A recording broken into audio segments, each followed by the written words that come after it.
どうも、うどんのトリセツうどんつゆ編をレクチャーいたしますうどん探偵スミスと申します。どうぞよろしくお願いいたします。この動画を最後までご覧いただけると、地元香川県民も絶賛するような本格的なうどんつゆを自宅で簡単に作ることができます。ポイントをしっかりと押さえて皆様と一緒にうどんつゆを作っていきたいと思いますので、どうぞよろしくお願いいたします。今回レクチャーしていきますうどんのつゆの材料はこちらです。今回は水1リットルに対してできる1から2人前分のうどんのつゆを作っていきたいと思います。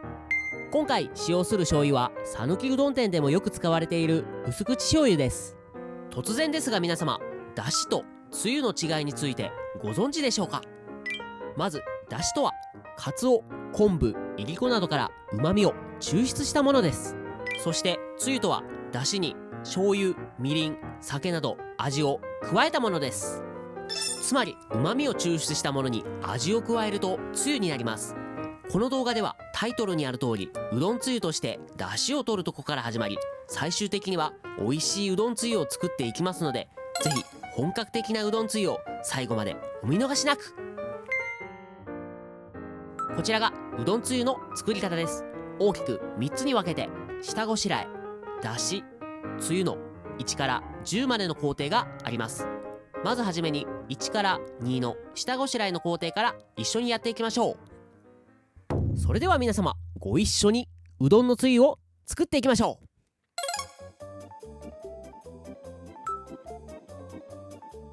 まずはじめにいりこの下処理をします。まずは1匹ずつ頭と腹わたを取り除いていきましょう。この黒いのが腹わたです。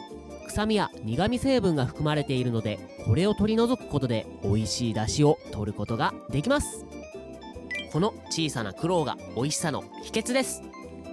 取り除いた頭と腹わたは出汁には使用しないので捨てても良いのですが、お酒のおつまみなどお供にいかがですか。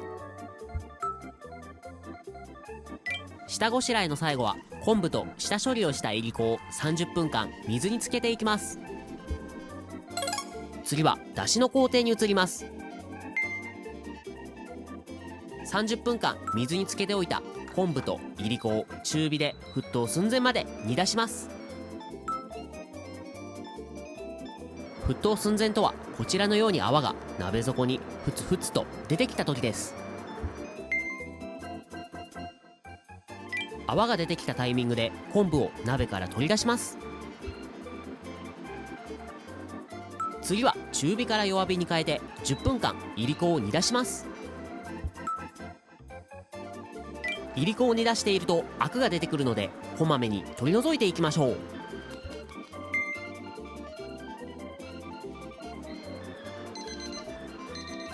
10分間煮出したらきれいにいりこを取り除きましょう。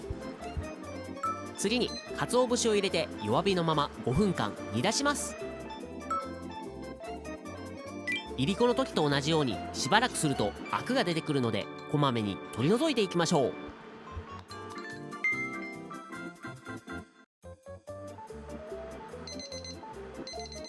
鰹節を5分間煮出し終えたら火を消します。そして鍋に蓋をして1分間蒸らしていきます。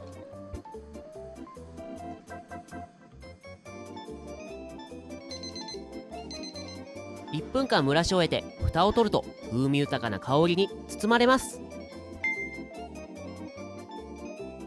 だしの最後の工程はキッチンペーパーを敷いたざるでだしをこしていきます。またキッチンペーパー以外にも布やコーヒーフィルターなどざるに敷くことで不純物を取り除き、きれいなだしをこすことができます。そしてだしをこしている最中はこし終わるまでゆっくり待ちましょう。そしてこの時にキッチンペーパーの中にある鰹節に溜まってあるだしは絞り取らないようにしましょう。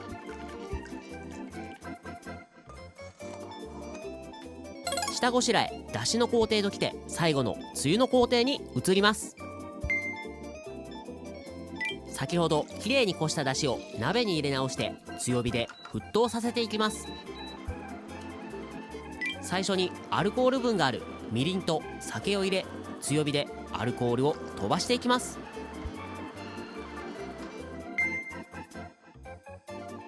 そして薄口醤油を入れ、醤油臭さを飛ばしていきます。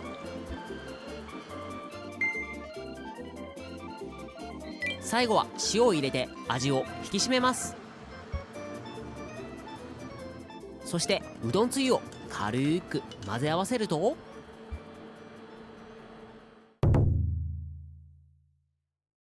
動画をご覧の皆様、最後まで私とうどんつゆを共に作っていただきありがとうございました。美味しく作ることはできましたか？ぜひ動画のコメント欄であなたの作ったうどんつゆのご感想をお待ちしております。また出来上がったうどんのつゆは熱々にしてうどんと食べるもよし、冷蔵庫に冷やしてヒヤヒヤにして食べるもよしと、様々な食べ方がありますので、ぜひお試しください。